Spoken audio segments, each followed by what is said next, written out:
If you've been involved in railway circles for long enough, you've probably heard the name Dr. Beeching a few times, mostly said in a more than spiteful manner. So why do rail enthusiasts hold such spite for this man? Well, therein lies a tale of bureaucracy, budget cuts, and beaching. After the end of the First World War, Britain's railways were beginning to face competition from roads in the form of lorries and buses. Railways were still profitable and much more efficient than roads at the time, but it was still growing competition nonetheless. One of the main issues the railways faced was a lack of standardisation, with each having their own engines, rolling stock and methods of operation. This was somewhat overcome when all 120 railways were grouped into the Big Four: the London North Eastern Railway, the London Midland Scotland, Southern Railways and the Great Western Railway. But even then, there was still the issue of compatibility between the four. By the end of the Second World War, most of the UK's railways were in poor condition thanks to higher traffic during the war effort, and so were quickly nationalised by 1948. To cut costs, many of the least used branch lines of the time were closed between 1948 and 1962. Closure of these lines helped British Railways save money, but it did lead to protests and the formation of the Railway Development Association. Traffic on British Railways remained steady during the early 1950s, but after the end of petrol rationing and the recovery of the economy, car ownership greatly increased, causing a large drop in BR's shares. To add to this, labour costs were beginning to rise faster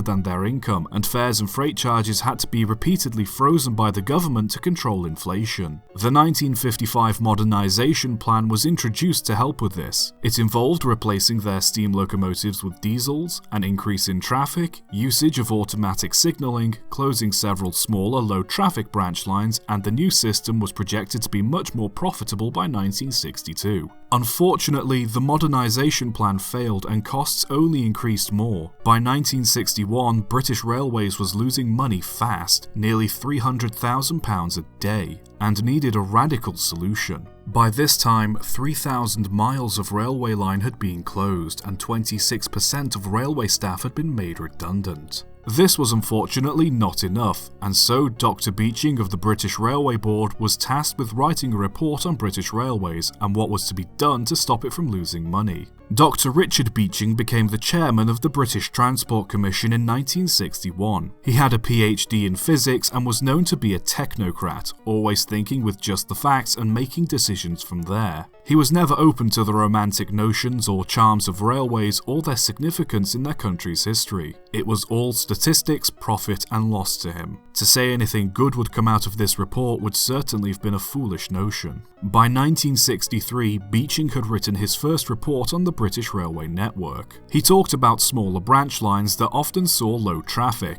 with some stations only earning 10% of what it cost to run them. He also noted that the least used 50% of stations only contributed 2% of passenger revenue, and that 1/3 of route miles carried 1% of passengers. His solution was that out of the 18,000 miles of railway, 6,000 miles would be closed entirely, with a few lines remaining operational for freight traffic only. A total of 2,363 stations were to be closed. He also stated that rail freight should mainly be for bulk commodities, such as minerals and coal, and that the new system of shipping containers should be prioritised over individual goods wagons. His second report was published in 1965, talking about the development of trunk routes. The notion was that many of the mainline services had too many duplicate routes, different stretches of line that led to the same place, and that of the 7,500 miles of mainline railways, only 3,000 miles should be selected for future development. British Railways was desperate to save money, and so Beeching's axe was set in motion. Unfortunately, it wasn't just the immediate staff working for British Railways that were affected by these cuts, but hundreds of communities such as holiday and coastal towns that relied on the railways to bring in the holiday traffic. These towns were crippled as many rural and coastal railways were chosen for closure, such as those around Devon, East Anglia, Cornwall and the Lake District. Along with these were rural communities and villages that relied on the trains to get to their local towns for market days and for farmers to sell produce, as well as simply people who relied on taking the train to work as opposed to driving. All services on the Isle of Wight were also recommended for closure. Railway closures in Scotland were heavily protested as the cuts would have left much of the highlands inaccessible, and were kept open as a result.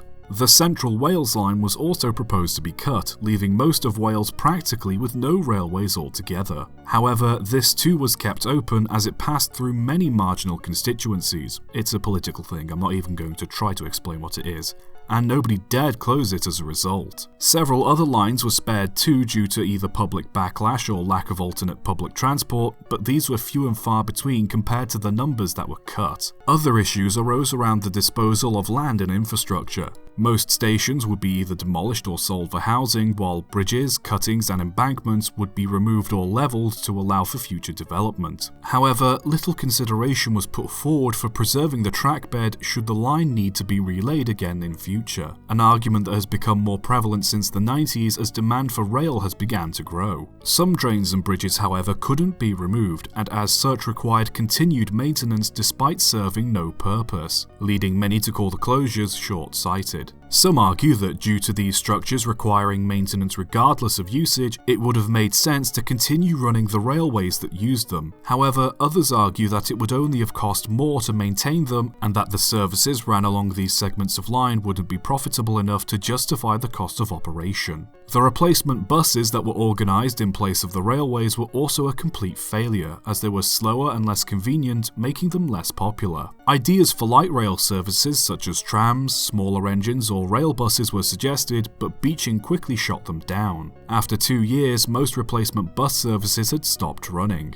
By 1968, most of Beeching's plan had been executed, and BR was saving some money, but not as much as they had hoped. Exact figures aren't known, with some reports stating that out of the £100 million BR was losing a year, Beeching only helped them save £30 million, while others state that running costs had been cut by almost £100 million after Beeching. However, these savings were quickly swallowed up by wage increases. Some speculate that by cutting a small number of lines and reducing the number of railway staff per station would have saved BR a similar amount of money. However, these ideas came too little too late. Many of the lines axed by Beeching still stand today, mostly overgrown and in states of decay. Some are now simply walking trails, some have been repurposed as roads, and some have been flattened altogether to make room for housing. A few of these railways have since seen new life as heritage railways, while others have been relaid and opened as demand for rail transport has increased in the last few decades.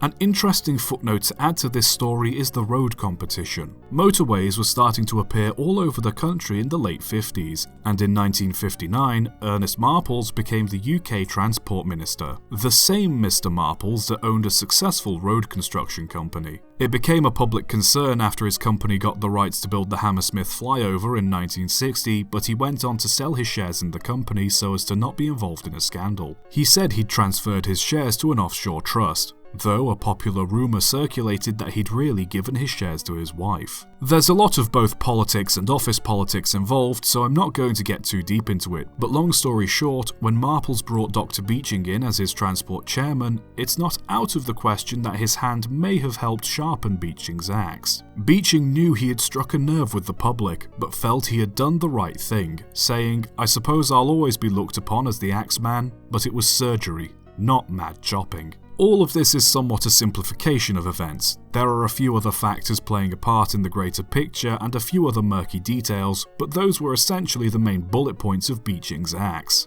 The event has forever been a sore point for British railway enthusiasts, as much as it's been a point of contention on whether or not it was right or wrong, and is still regarded as a bad move on Beeching's behalf by the public. The event has affected some aspects of British pop culture too, such as the basis for the BBC TV series Oh Dr. Beeching, Flanders and Swan wrote a lament for the lines closed during the cuts entitled Slow Train, and the satirical magazine Private Eye uses the pseudonym Dr. B. Ching as the name of the author of their Signal Failures column on railway issues. In 2006, the band I Like Trains released the song The Beeching Report as a criticism of the cuts. Hindsight will always be 2020. Beeching's cuts would have never been favoured by the public, but British Railways faced a lot of financial trouble if they didn't go through with it. Whether or not it was the right move will be impossible to know, but it's what we got. So there's not much we can really do besides shake our fists and shout, "Oh, Dr. Beeching, what have you done? There once were lots of trains to catch, but soon there will be none." I'll have to buy a bike, 'cause I can't afford a car. Oh, Dr. Beeching, what a naughty man you are. Subscribe for more.